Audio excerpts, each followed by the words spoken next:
Please subscribe to my channel. Hit the bell icon and never miss any updates.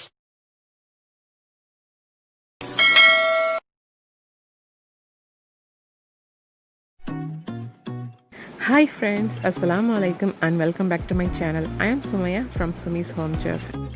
Friends, பொதுவாக பீஸா பண்ணுறதுல எப்போவுமே நம்ம நினைக்கும் போது பண்ண முடியாது. ஏன்னா வீட்டில் ஈஸ்ட்டு அப்புறமா சீஸ் எல்லாம் ஸ்டாக் இருந்தால் தான் நமக்கு பீஸா பண்ண முடியும். பட் இன்றைக்கி நம்ம பார்க்க போகிறது இந்த ஈஸ்ட்டு சீஸ் இது எதுவுமே சேர்க்காம சேம் சுவையில், அதாவது சேம் டேஸ்ட்டில் பீஸா எப்படி பண்ணுறது அப்படிங்கிறது தான். நம்ம நினைக்கும் போது உடனே செஞ்சு சாப்பிட வேண்டியது தானே. இப்போ எப்படி செய்கிறதுன்னு பார்க்கலாம். முதல்ல 1.5 கப் அளவுக்கு மைதா மாவு ஒரு பாத்திரத்தில் எடுத்துக்கிறேன். அதாவது 2 பீஸா பண்ணுறதுக்கான மாவு எடுத்துக்கிறேன். இப்போ இந்த மாவில் 2 டேபிள் ஸ்பூன் அளவுக்கு ஒயிட் சுகர் சேர்க்குறேன். அப்புறமா இதுலேயே 1 டீஸ்பூன் அளவுக்கு பேக்கிங் பவுடரும் 1/4 டீஸ்பூன் அளவுக்கு பேக்கிங் சோடாயும் சேர்க்குறோம். இது மாவு சாஃப்டாக ஈஸ்ட்டு சேர்க்காமல் பண்ணுறதுனால சாஃப்டாக வர்றதுக்காக. அதில் 1/4 டீஸ்பூன் அளவுக்கு உப்பும் சேர்த்து இது எல்லாம் நல்லா கலக்கிறது மாதிரி கலந்து விட்டுக்கலாம். இப்போ இந்த மாவுலேயே ஒரு 2 டேபிள் ஸ்பூன் மட்டும் ஆயில் விட்டுக்கலாம். இப்போ இது கூடவே 3 டேபிள் ஸ்பூன் அளவுக்கு நல்ல கெட்டியான தயிர் சேர்த்துக்கலாம். இது நம்ம ஈஸ்ட்டுக்கு பதிலாக சேர்க்குறோம். ஸோ அந்த சாஃப்ட்னஸ் நம்ம இந்த தயிர் சேர்க்குறதுனால கிடைக்கும். இப்போ இது எல்லாத்தையும் முதல்ல ஒரு வாட்டி மிக்ஸ் பண்ணதுக்கு அப்புறமா நம்ம தண்ணி எவ்வளோ தேவை அப்படின்னு பார்த்துட்டு தண்ணி கலந்து விட்டுக்கலாம். ஸோ தண்ணி சேர்க்கும்போது கொஞ்சம் கொஞ்சமாக எவ்வளோ தேவையோ பார்த்து சேர்க்கணும். ரொம்ப தண்ணி ஆயிடக்கூடாது. பீஸாவுக்கு நம்ம ஈஸ்ட்டு சேர்த்து பிசையும் போது எந்த மாதிரி நம்ம டெக்ஸ்டரில் பிசைஞ்சு எடுப்போமோ அதே மாதிரியான டெக்ஸ்டரில் இப்போ நம்ம பிசைஞ்சு எடுத்துக்கலாம். அதாவது சப்பாத்தி மாவை விட இன்னும் கொஞ்சம் சாஃப்டான டெக்ஸ்டரில் வேணும். ஸோ அந்த மாதிரி பிசைஞ்சுக்கோங்க. அண்ட் இன்னொரு விஷயம் என்னென்னா, நம்ம இதை எந்த அளவுக்கு ரொம்ப நேரம் நல்லா அழுத்தம் கொடுத்து பிசைகிறோமோ அந்த அளவுக்கு நமக்கு சூப்பர் சாஃப்டாக மாவு கிடைக்கும். ஸோ இப்போ பாருங்கள், ரொம்ப நேரம் நல்லா பிசைஞ்சு எடுத்து வச்சாச்சு. இப்போ என்ன பண்ண போகிறோன்னா, நம்ம இதுக்கான ஃபில்லிங் அப்புறமா சீஸ் எல்லாம் ரெடி பண்ணுற நேரம் இதை லைட்டாக மேலே மட்டும் ட்ரை ஆகாமல் இருக்கிறதுக்காக ஆயில் விட்டு தேய்ச்சி விட்டுட்டு அப்படியே மூடி வச்சுக்க போகிறோம். ஸோ ஒரு அரை மணி நேரமாச்சும் ஆகும் நம்ம இதோட சாஸும் அப்புறமா சீஸும் பண்ணுறதுக்கு. ஸோ அது வரைக்கும் இது மூடி இருக்கட்டும். அந்த நேரத்தில் நம்ம எடுக்கும்போது ரொம்ப சாஃப்டாக இருக்கும். இப்போ சீஸுக்காக நம்ம ப்ளைன் ஃப்ளவரை என்ன பண்ண போகிறோம் அப்படின்னு பார்த்தீங்கன்னா, ஒரு பேனில் 2 டேபிள் ஸ்பூன் அளவுக்கு கீ சேர்க்குறேன். இதே மாதிரி நீங்கள் இதில் பட்டர் கூட சேர்த்து யூஸ் பண்ணிக்கலாம். ஸோ கீ கொஞ்சம் மெல்ட் ஆகி வந்ததும் அதில் ப்ளைன் ஃப்ளவர் இருக்குல்ல, அதை 3 டேபிள் ஸ்பூன் அளவுக்கு சேர்க்குறேன். ஸோ இப்போ இதை லோ ஃப்ளேமில் வச்சு முதல்ல நல்லா மிக்ஸ் பண்ணி எடுக்க போகிறோம். இந்த கீலையே நல்லா கலந்ததுக்கு அப்புறமா நாம் இதில் பால் சேர்க்க போகிறோம். பால் பார்த்திங்கன்னா காய்ச்சி ஆற வச்சு நார்மல் டெம்பரேச்சரில் இருக்கக்கூடிய பால். இது 1 கப்புக்கு கொஞ்சம் கம்மியாக எடுத்து வச்சுருக்கேன். ஸோ தேவைப்பட்டுச்சுன்னா நீங்கள் இன்னும் அதிகமாக கூட இதில் எடுத்துக்கலாம். இப்போ இதை கொஞ்சம் கொஞ்சமாக சேர்த்து லம்ஸே இல்லாமல் ஒரு சாஃப்டான க்ரீமியான டெக்ஸ்டர் பதத்துக்கு நாம் செஞ்சு எடுக்க போகிறோம். ஸோ இதுதான் நாம் சீஸாக யூஸ் பண்ண போகிறோம். ஸோ சீஸ் மாதிரியே டேஸ்ட்டில் இருக்கும். அதுக்காக நாம் இதில் கொஞ்சமாக சால்ட்டு சேர்க்குறோம். நார்மலாக நம்ம சீஸ் சாப்பிடும்போது கொஞ்சம் சால்ட்டியாக இருக்கும்ல, ஸோ அதுக்கேற்றது மாதிரி நம்ம இதில் சேர்த்துக்கணும். இப்போ இந்த மாதிரி கொஞ்சம் கொஞ்சமாக பால் சேர்த்து இந்த மாதிரி செஞ்சு எடுத்ததுக்கு அப்புறமா ஃபைனலாக ஒரு 1/4 பங்கு அளவுக்கு லெமன் ஜூஸை சேர்க்குறோம். இந்த மாதிரி புளிப்புக்கு லைட்டாக லெமன் ஜூஸ் சேர்க்குறதுனால இது அந்த சீஸை சாப்பிட்டது மாதிரியே டேஸ்டியாக இருக்கும். அண்ட் ஃபைனலாக பாருங்கள், சீஸ் மாதிரி சூப்பராக இழுந்து வருது பாருங்கள். ஸோ இதுதான் நாம் சீஸுக்கு பதிலாக யூஸ் பண்ண போகிற பேஸ்ட். இது நம்ம சாப்பிடும்போது பீஸாவில் சீஸு வச்சு சாப்பிட்டது மாதிரியே இருக்கும் டேஸ்ட்டு. இப்போ இதை ஒரு பவுலில் நான் எல்லாத்தையும் ட்ரான்ஸ்ஃபர் பண்ணிக்கிறேன். நெக்ஸ்ட்டு நம்ம பீஸாக்கான சாஸ் பண்ண போகிறோம். அதாவது இட்டாலியன் பேஸில் தான் நம்ம பண்ண போகிறோம்.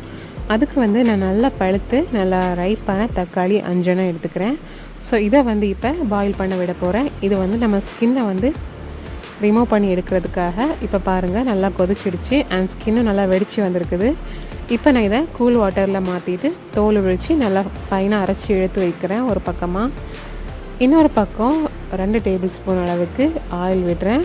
அந்த ஆயிலில் ஒரு 8 to 10 கார்லிக் அதை சின்ன சின்னதாக நறுக்கி அதை சேர்த்து வதக்கிட்டு இருக்கிறேன். ஸோ இந்த கார்லிக் கொஞ்சம் பொன்னிறமாக வதங்கி வந்ததுமே நாம் பியூரி பண்ணி வச்சுருக்கக்கூடிய தக்காளியை சேர்க்குறோம். அதாவது நம்ம ஸ்கின்னை ரிமூவ் பண்ணி பிளெண்டரில் போட்டு நல்லா வடியை அரைச்சி எடுத்தது. ஸோ ஸோ அதில் வந்து 1/4 டீஸ்பூன் அளவுக்கு உப்பு சேர்க்குறோம். அதே மாதிரியே 1 டீஸ்பூன் அளவுக்கு சுகர் சேர்க்குறோம். அப்புறமா இதில் வந்து காரம் எவ்வளோ வேணுமோ அதுக்கேற்ற மாதிரி ஒரு 1/2 டீஸ்பூன் அளவுக்கு மிளகாத்தூள் சேர்க்கலாம். ஸோ காரம் அதிகமாக வேணும்னா நீங்கள் அதிகமாக சேர்த்துக்கலாம் இதில். இப்போ இது நல்ல திக்கான க்ரீமியான பதத்துக்கு வர்றது வரைக்கும் பாயில் பண்ண விட்டுட்டு இதில் வந்து ஃபைனலாக இத்தாலியன் ஹெர்பு சேர்க்குறேன். அதாவது மிக்சட் ஹெர்ப். உங்ககிட்ட ஓரிகனோ பேசில் இருந்துச்சுன்னா அது நீங்கள் சேர்த்துக்கலாம். என்கிட்ட இருக்கிற நான் இத்தாலியன் மிக்சட் ஹெர்பு நான் இதில் இப்போ சேர்த்துருக்கேன். ஸோ இப்போ வந்து இதை ஃபைனலாக நம்ம ஸ்டவ்வை ஆஃப் பண்ணியாச்சு. இந்த மாதிரியான கன்சிஸ்டன்சியில் இருக்கணும். ஸோ இதுதான் பெர்ஃபெக்டான டெக்ஸ்சர். இதை நாம் இப்போ ஒரு பாத்திரத்தில் ட்ரான்ஸ்ஃபர் பண்ணி எடுத்து வச்சுக்கலாம்.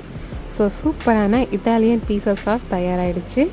இதை வந்து நாம் நார்மலாக வந்து ஈஸ்ட்டு சேர்த்து பண்ணக்கூடிய பீஸாக்கும் யூஸ் பண்ணிக்கலாம். ரொம்பவே டேஸ்டியாக இருக்கும். இப்போ மாவை பாருங்கள் எவ்வளோ சாஃப்டாக ஸ்மூத்தாக வந்திருக்குன்னு. அண்ட் ரொம்பவே இழுந்து வருது. ஈஸ்ட்டு சேர்த்து நம்ம பிசைஞ்ச மாவு மாதிரியே சாஃப்டாக வந்திருக்குல்ல. ஸோ இப்போ வந்து இதை நாம் 2 போர்ஷனாக டிவைட் பண்ணி எடுக்கிறோம் 2 பீஸா பண்ணுறதுக்கு. ஸோ இப்போ வந்து லைட்டாக டஸ்டிங் பண்ணி ரோலிங் பின்னால் கொஞ்சம் தின்னான லேயராக ரோல் பண்ணி எடுத்துக்கலாம். ரொம்ப தின்னாக வேணாம், சப்பாத்தியை விட கொஞ்சம் கனமாகவே இருக்கட்டும். இப்போ இதை நம்ம லோ ஃப்ளேமில் வச்சு தவாவில் வச்சாச்சு. இதை வந்து லைட்டாக கீழே வந்து குக் ஆகிறதுக்காக ஒரு வாட்டி ஃப்ளிப் பண்ணி போட்டுட்டு அப்புறமா மேலே டாப்பிங் பண்ணிக்கலாம். நம்மளோட இத்தாலியன் பீஸா சாஸை வச்சு நம்ம ஃபஸ்ட்டு டாப்பிங்கில் போட்டுட்டு அப்புறமா ஆனியன் ரிங்ஸ், அதாவது நம்ம ஆனியன் கட் பண்ணி வச்சுருக்கிறது அண்டு தக்காளி. ஸோ அது ரெண்டும் நான் இங்கே யூஸ் பண்ணுறேன். உங்ககிட்ட குடமிளகா இருந்துச்சுன்னா நீங்கள் அது கூட டாப்பிங்கில் போட்டுக்கலாம். அப்புறமா நான் இதில் வந்து ஃப்ரைட் சிக்கனும் சேர்க்க போகிறேன். சிக்கன் பார்த்திங்கன்னா உங்களுக்கு விருப்பமான ஃப்ளேவரில் விருப்பமான மசாலாவில் பொரித்து அதை வந்து போன் இல்லாமல் உதுத்து எடுத்து இந்த மாதிரி சேர்த்துக்கலாம். ஸோ நான் இங்கே வந்து இந்த மாதிரி என்னோடய ஃபேவரட் மசாலாவில் ஃப்ரை பண்ணி நான் எடுத்து வச்சுருக்கேன். ஸோ அதை தான் இப்போ எல்லா பக்கமும் ஈவனாக நான் வந்து போட்டுக்கிறேன். இப்போ நாம் இதுக்கு மேலே தான் நாம் செஞ்சு வச்சுருக்கக்கூடிய அந்த சீஸுக்கான சப்ஸ்டிடியூட் அதை சேர்க்குறோம். இதை இப்போ பார்க்குறதுக்கு கொஞ்சம் திக்கான பேஸ்ட் மாதிரி தெரியலாம். பட் நம்ம இதை குக் பண்ணி எடுத்ததுக்கப்புறமா ரொம்ப சாஃப்டாகவும் க்ரீமியாகவும் சேஞ்ச் ஆகிரும். அண்ட் சாப்பிட்றதுக்கு சீஸ் மாதிரியான டேஸ்ட்டில் இருக்கும். இப்போ இதை லிட்டை வச்சு க்ளோஸ் பண்ணதுக்கப்புறமா ஒரு 10 மினிட்ஸ் மட்டும் லோ ஃப்ளேமில் வேக வச்சு எடுக்கிறோங்க. அவ்வளோதான், நம்மளோட நோ ஈஸ்ட் நோ சீஸ் சூப்பரான சிக்கன் பீஸா ரொம்பவே சூப்பராக தயாராகிடுச்சு. இதே மாதிரி நீங்கள் வெஜிடபிள் வச்சு மட்டுமே கூட நீங்கள் ட்ரை பண்ணிக்கலாம். ரொம்ப சாஃப்டாக இருக்குது பாருங்கள். அண்ட் சாப்பிட்றதுக்கும் ரொம்ப டேஸ்டியாக இருந்தது. எந்த வித வித்தியாசமும் தெரியலை நம்ம வந்து ஈஸ்ட்டும் சீஸும் சேர்த்து பண்ணுறதுக்கும் இதுக்கும். ஸோ ஃப்ரெண்ட்ஸ், நீங்களும் இதை மறக்காமல் ட்ரை பண்ணி பாருங்கள். இந்த வீடியோ பிடிச்சிருந்துச்சுன்னா லைக் பண்ணுங்கள், ஷேர் பண்ணுங்கள், மறக்காமல் சப்ஸ்கிரைப் பண்ணுங்கள். தேங்க்யூ.